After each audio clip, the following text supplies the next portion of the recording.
આપણે અગાઉના લેક્ચરની અંદર મિલકતોનો અભ્યાસ કર્યો હતો. મિલકતોના વર્ગીકરણની આપણે સમજૂતી મેળવી હતી.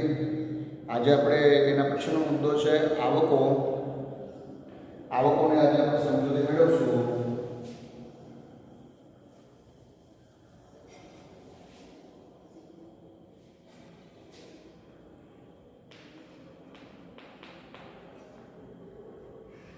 શબ્દ જેવો છે કે મનુષ્ય રોજિંદા જીવનમાં સવારે ઉઠીને સાંજે સૂઈ ત્યાં સુધી જો કોઈની કલ્પના કરતો હોય તો એ આવકોની કલ્પના કરે છે. સમજો કે આપણે ધંધો કરીએ છીએ, દુકાન ચલાવીએ છીએ, નોકરીએ જઈએ છીએ અથવા કોઈ પણ પ્રવૃત્તિ કરીએ છીએ. આપણી ટોટલી પ્રવૃત્તિમાંથી 80% પ્રવૃત્તિઓ એવી છે કે પ્રવૃત્તિઓ આપણે આવક પાછળ કરીએ છીએ. સમજો કે અત્યારે આપણે વિદ્યાર્થી જીવનમાં છીએ તો આપણે કદાચ એ ન સમજાય, પણ આપણા કુટુંબીજનો છે એ દિવસ રાત જે મહેનત કરે છે કોના માટે?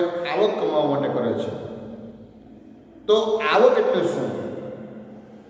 ધંધાના રોજિંદા વ્યવહારોના કારણે ધંધાના વ્યવહારોના કારણે રોજિંદા હોય ગમે તે હોય, ધંધાના વ્યવહારોના કારણે ધંધાને નાણાં મળે તો તેને આવક કહેવાય.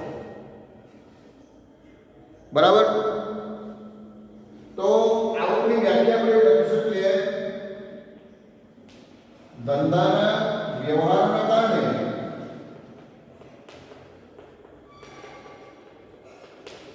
અથવા તો ધંધાના રોજિંદા વ્યવહારોના કારણે ધંધાને નાણાં પ્રાપ્ત થાય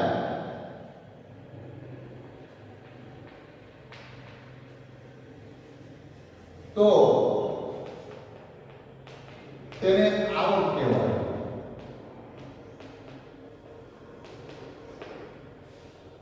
ધંધા કે એકમ જે પ્રવૃત્તિ કરે છે એમાંથી જે પૈસા મળે છે તેને આપણે આવક તરીકે ઓળખશું. આ આવકને આપણે બે રીતે વર્ગીકૃત કરી શકીએ. એટલે આવકના બે પ્રકારો છે.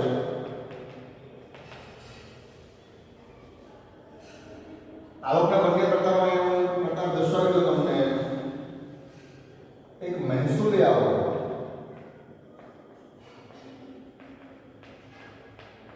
અથવા તો ઉપજ, અને બીજું મૂડી આવક.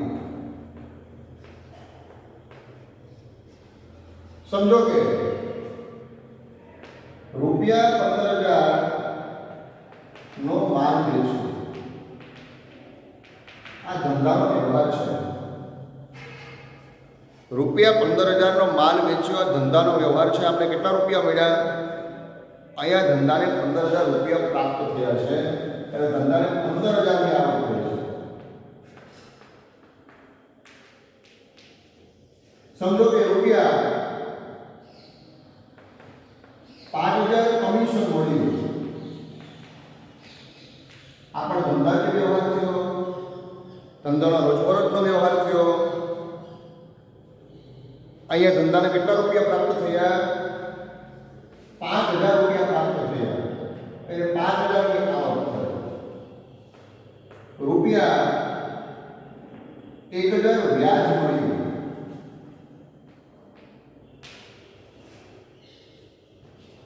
આ ધંધાને કેટલા રૂપિયા પ્રાપ્ત થયા? 1,000 રૂપિયા પ્રાપ્ત થયા. બરાબર? 1,000 ની આવક થઈ.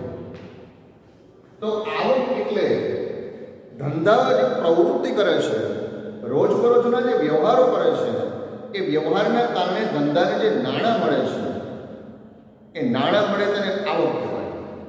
બરાબર? અહીંયા મેં તમને 3 એક્ઝામ્પલ આપ્યા. 3 એક્ઝામ્પલ પર તમે સમજી શકશો. એક એક્ઝામ્પલમાં ધંધાને 15,000 રૂપિયા મળ્યા છે અને એકવાર વેચાણ કર્યા પછી ધંધો બીજી વાર વેચાણ કરશે, નિયમિત પ્રવૃત્તિ ચાલુ રાખશે અને પોતાનું વેચાણ વધે એના માટે પૂરતા પ્રયત્નો કરશે, પોતાની આવક વધે એના માટે પૂરતા પ્રયત્નો કરશે. ધંધાને 5,000 કમિશન મળ્યું આવી આવકો ધંધાને રોજબરોજ મળે, નિયમિત મળે એવા પ્રયત્નો પણ ધંધાકીય કામ કરશે. ધંધાને 1,000 રૂપિયા વ્યાજ મળ્યો, તો આવું વ્યાજ નિયમિત મળે એવા પણ ધંધા કે એકમ પ્રયત્નો કરશે. બરાબર. આવક મેં એક્ઝામ્પલ લીધા. અત્યારે હું આવકના એક્ઝામ્પલ સમજાવું છું. પણ આવકના બે પ્રકાર પડે.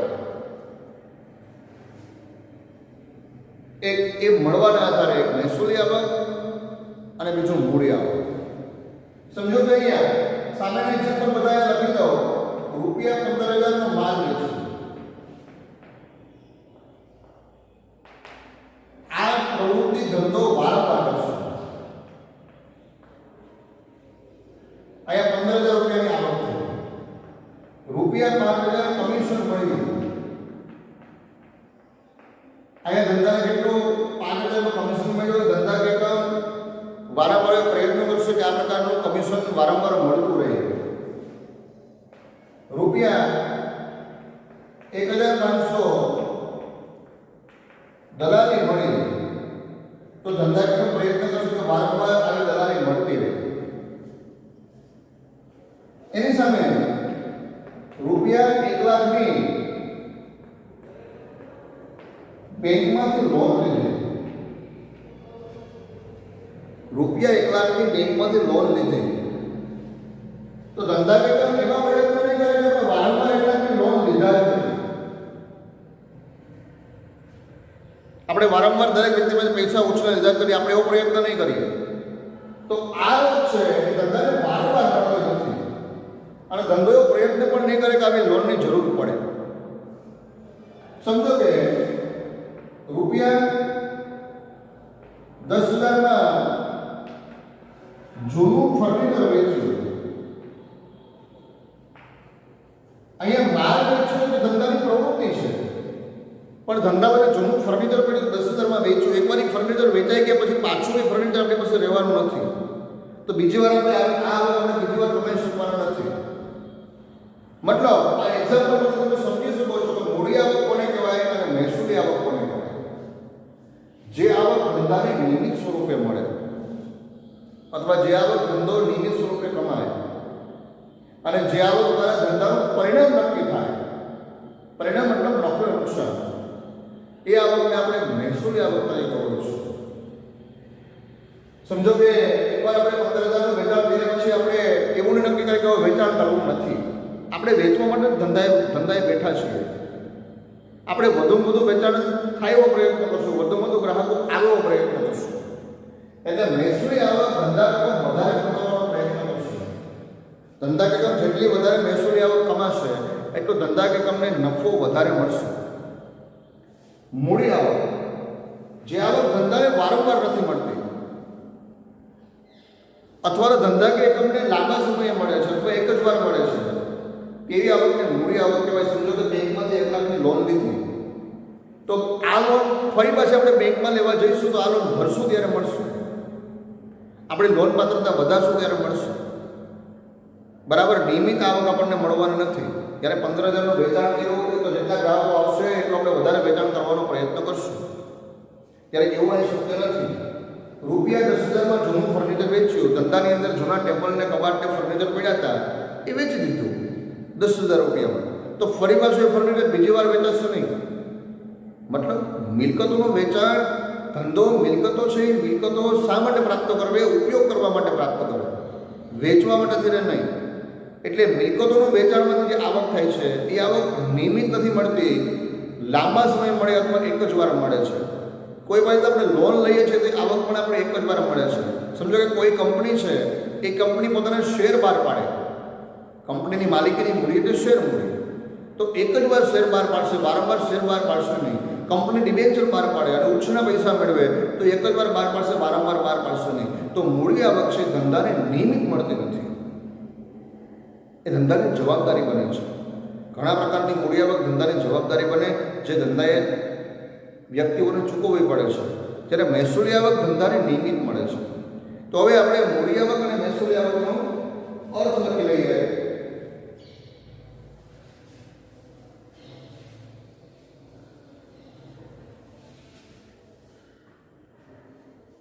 મહેસૂલી આવક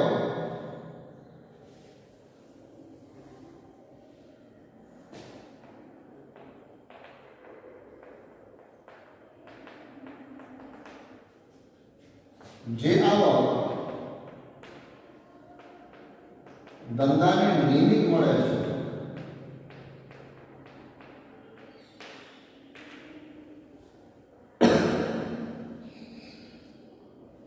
તેને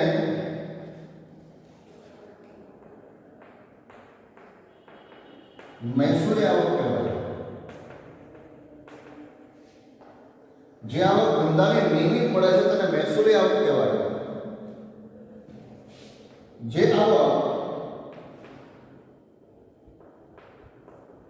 ધંધાને વારંવાર મળે છે,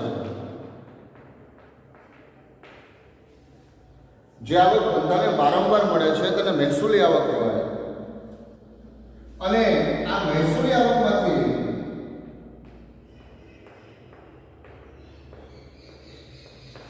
આવક દ્વારા ધંધાકીય એકમ તેનું પરિણામ નક્કી કરે છે. એટલે કે નફો કે નુકસાન નક્કી કરે છે.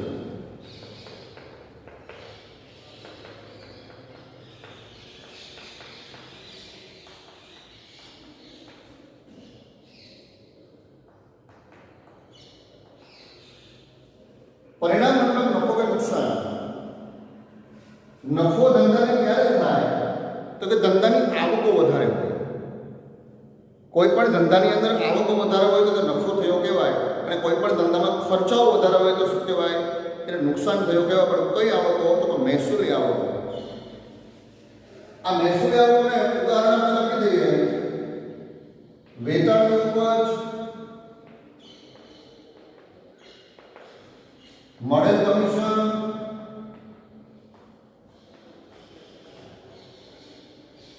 ડિવિડન્ડ, મળેલ વ્યાજ, મળેલ ભાડું, પસ્તી વેચાણની ઉપજ, ધીરેલ લોનનું વ્યાજ, બેંક શુલ્કનું વ્યાજ, બેંક ચાર્જીસ રિફંડ, મળેલ આડત, મળેલ દલાલી વગેરે વગેરે. ઉમેદવારનું પ્રીમિયમ. ડિવિડન્ડ. ડિવિડન્ડ શબ્દ તમારા માટે નવો હશે. એવી રીતે ઘણા શબ્દો નવા છે, પણ એ આપણે જ્યારે આગળ વાર્ષિક હિસાબોનો અભ્યાસ કરશું ત્યારે એની આપણે વધારે ડિટેલ્સમાં સમજૂતી મેળવશું. તો આ તમામ આપણી મહેસૂલી આવકો થઈ. આ મહેસૂલી આવકને બીજું આપણે ઉપજ તરીકે પણ ઓળખીએ, પણ તમને તમારી ટેક્સ્ટબુકમાં ઉપજની અલગથી વ્યાખ્યા આપી છે. એટલા માટે અહીંયા ઉપર તમને ઉપજની અલગથી વ્યાખ્યા આપી દઉં કે મહેસૂલી આવકનો પ્રકાર છે ઉપજ.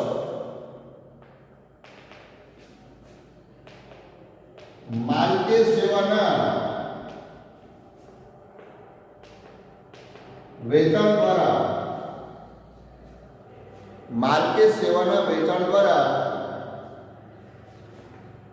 જે આવક મળે તેને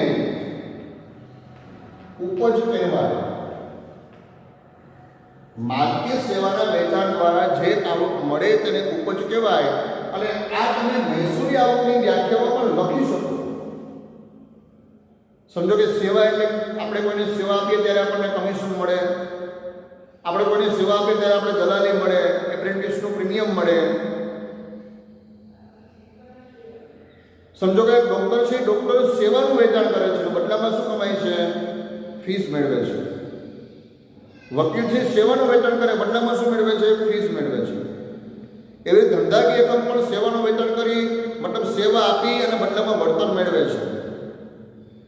તો તમારા મનમાં પ્રશ્ન થાય કે માલનું વેચાણ કરીએ તો એ વેચાણ એવું થોડુંક છે કે ઉધાર વેચાણ કરીએ આપણે, પણ ઉધાર વેચાણ કરીએ ત્યારે એના પૈસા ભવિષ્યમાં ગમે ત્યારે મળવાના જ છે.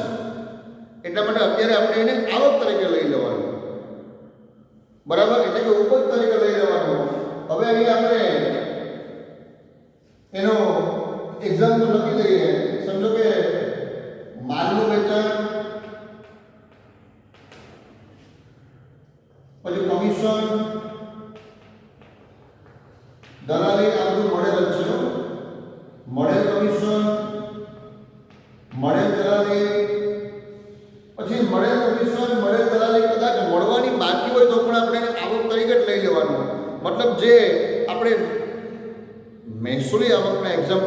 પણ વિગતો લખી હતી એ તમામ વિગતો આપણે ઉપજના એક્ઝામ્પલમાં લખી શકીએ કે કેમ કે ઉપજ એ મહેસૂલી આવક જ છે. બરાબર. જો આવકનો વિશાળ અર્થ લેવો હોય તો આપણે એવો લઈ શકીએ, માલ કે સેવાના વેચાણ તેમજ મિલકતોના વેચાણ દ્વારા ધંધાને જે અવેજ પ્રાપ્ત થાય તેને આવક કહેવાય. બરાબર. એવો વિશાળ અર્થ આપણે આવકનો લઈ શકીએ. આવકની અંદર ઉપજનો સમાવેશ થઈ જાય છે, પણ ઉપજની અંદર ટોટલી આવકનો સમાવેશ થતો નથી, કેમ કે આવક એ વિશાળ અર્થમાં છે, જ્યારે ઉપજ એ મહેસૂલી આવકના અર્થમાં તમારે સમજવાની છે. હવે એના પછીનો મુદ્દો છે આપણો મૂડી આવક.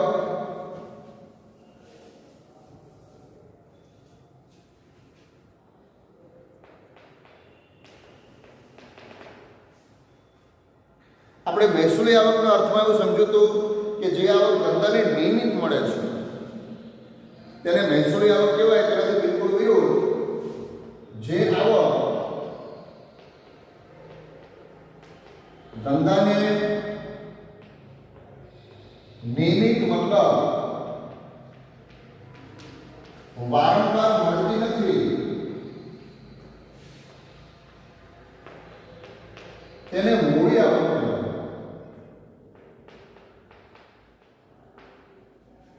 જો મૂડી આવકની બીજી વ્યાખ્યા આપણે એવી લખવી હોય તો એવી લખી શકીએ આપણે, જે આવક ધંધાને લાંબા સમયે અથવા એક જ વખત મળે છે તેને આવક કહેવાય. જે આવક ધંધાને લાંબા સમયે અથવા તો એક જ વખત મળે છે તેને મૂડી આવક કહેવાય. અને મહેસૂલી આવક બિલકુલ વિરુદ્ધ જે આવક ધંધાને નિયમિત એટલે કે વારંવાર મળતી નથી તેને મૂડી આવક કહેવાય. પણ એનો આદર્શ અર્થ આ જ રહેશે, કેમ કે આ અર્થને મહેસૂલી આવકની બિલકુલ વિરુદ્ધમાં લખાયું છે. જે આવક ધંધાને લાંબા સમયે મળે અથવા એક જ વાર મળે તેને મૂડી આવક કહેવાય.